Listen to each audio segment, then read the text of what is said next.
Big turnout here in Keaau. We had about 70 people here, which I was extremely impressed with. State Senator Russell Ruderman held a public meeting in Keaau on Tuesday night.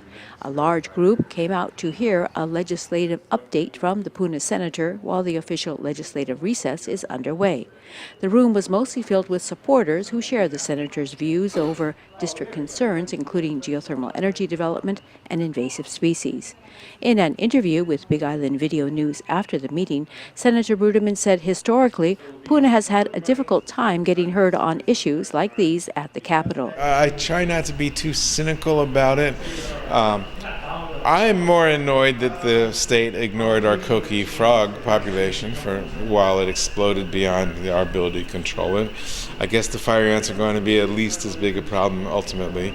And we're seeing the whole statewide concern now because these two species have been showing up in Maui and Oahu. We didn't see any great concern or mobilization of action when they first showed up on the Big Island. And that's a great frustration for me because that's when we could have addressed these problems effectively. When the first coqui infestations happened, when the first fire ants infestation happened. And now it's almost as if we get blamed for it because now the fire ants are showing up on the other islands and they say, darn you, Big Island, you're breeding these. But if only they would have paid attention when they. And of course, now that they're everywhere here, we're not going to be able to prevent them from spreading to the other islands. It's probably a hopeless cause, at least in the case of fire ants. They're so tiny and they get everywhere. They're probably going to spread. The time to attack them with everything we got was when they first started. And so it's a frustration for me. I try not to buy into the oh, poor us mentality, because we have to deal with the situation as it is. And yes, people in Oahu live a very different lifestyle. They don't really fully understand the outer island lifestyle, especially in rural communities like Puna.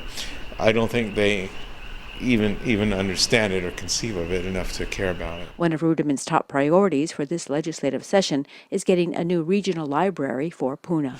I'm really pushing for a Puna regional library, and the libraries division also wants to develop one here.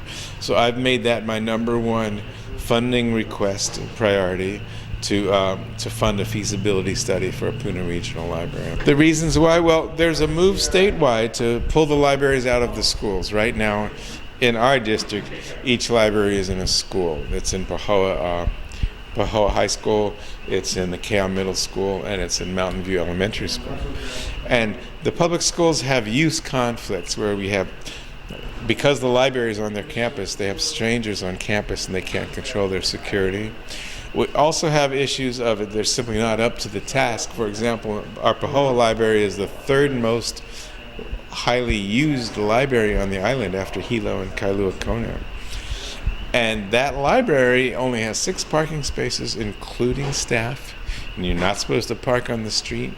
And so we have a huge population, probably about 35,000 people live surrounding Pahoa, and we're at least 45 minutes from the Hilo library.